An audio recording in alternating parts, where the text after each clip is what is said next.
What if the greatest survival technology in North American history was never a weapon at all, but a way of seeing the world? Most people picture the Lakota as fearless horsemen sweeping across endless oceans of grass warriors, buffalo hunts, and thunderous battles beneath a limitless sky. That image is powerful, but it hides a deeper truth, because the real secret of Lakota survival was something almost invisible to the outside eye. For centuries, these people thrived in one of the most punishing landscapes on Earth, without cities, without roads, without walls, and without any permanent source of safety to fall back on. Picture a land that could climb above 100 degrees under the summer sun, then turn, within hours, into a blizzard so violent it could kill an unprepared traveler before morning.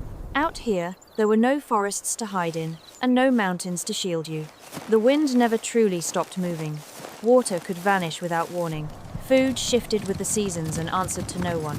On these plains, death was never far away, it waited quietly. Just one wrong decision behind you. And yet, generation after generation, the Lakota did not merely survive, they belonged. They did it not by conquering the land, but by understanding it so completely that the wilderness itself became their greatest ally. Hidden inside their daily lives was a system of engineering, logistics, and environmental science, so refined that researchers still study it today. So stay with me, because by the end of this journey, you'll discover why their single greatest invention may never have been a physical object at all. A Lakota camp was never just a village, it was a survival machine. To the untrained eye, it might have looked like a scattering of shelters, but every element of it was deliberate, and nothing revealed that genius more clearly than its shape.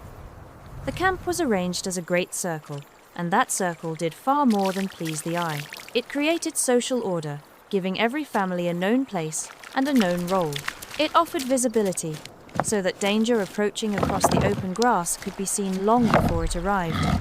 It made the community easier to defend, and it kept the people in quiet harmony with the land around them.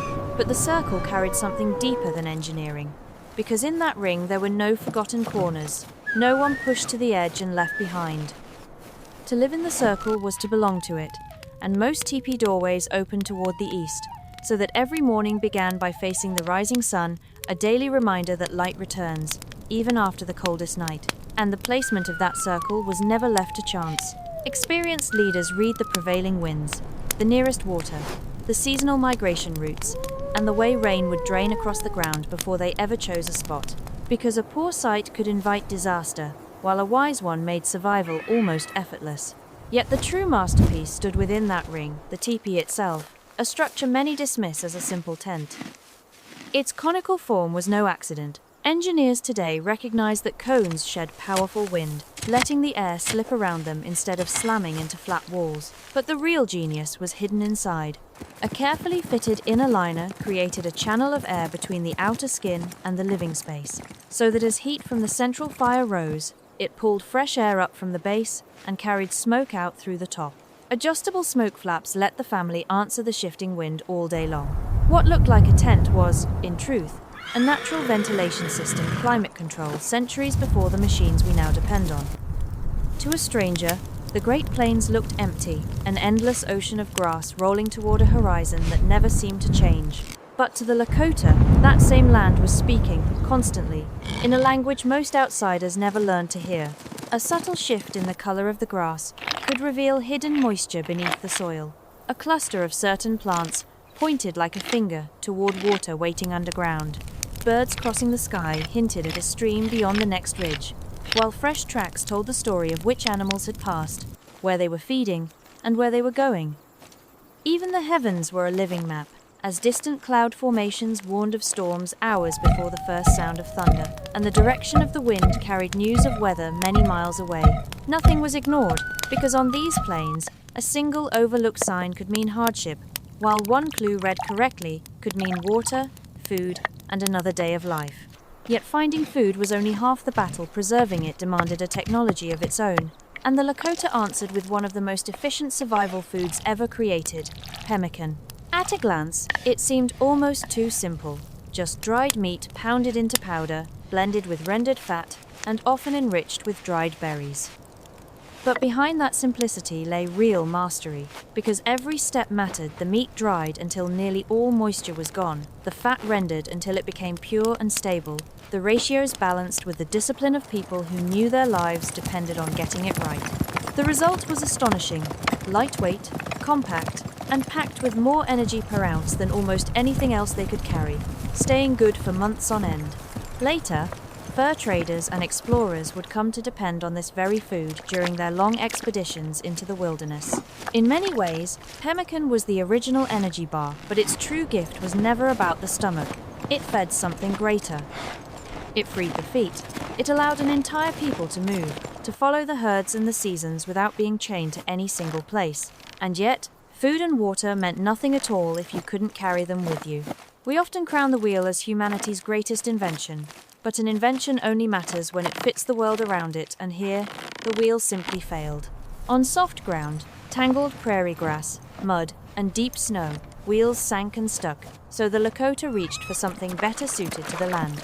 They built the travois, 2 long poles crossed and dragged behind a dog or a horse, with a platform slung between them to carry the load. It needed almost no materials. It absorbed the shock of rough terrain, and it glided across ground that would have swallowed a cart whole.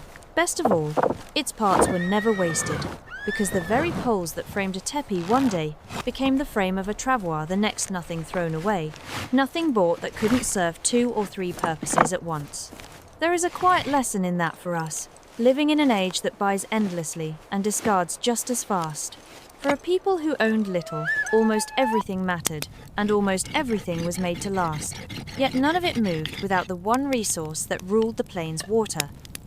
Water decided everything: where the camp could rise, which routes the people could travel, when they could move, and when they had to wait. Finding it was an art invisible to outsiders, hidden in the plants that hinted at moisture below, and the dry creek beds that still held water beneath the surface. And to shape their world, the Lakota needed no metal at all.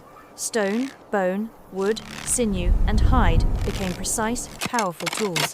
Flint knapping demanded real skill, where a single wrong strike could ruin hours of patient work. And in some regions, obsidian could be worked into an edge sharper than modern surgical steel. Each tool held the weight of accumulated knowledge. But behind every one of these tools stood an invisible technology, the one thing that kept it all from collapsing within a single generation.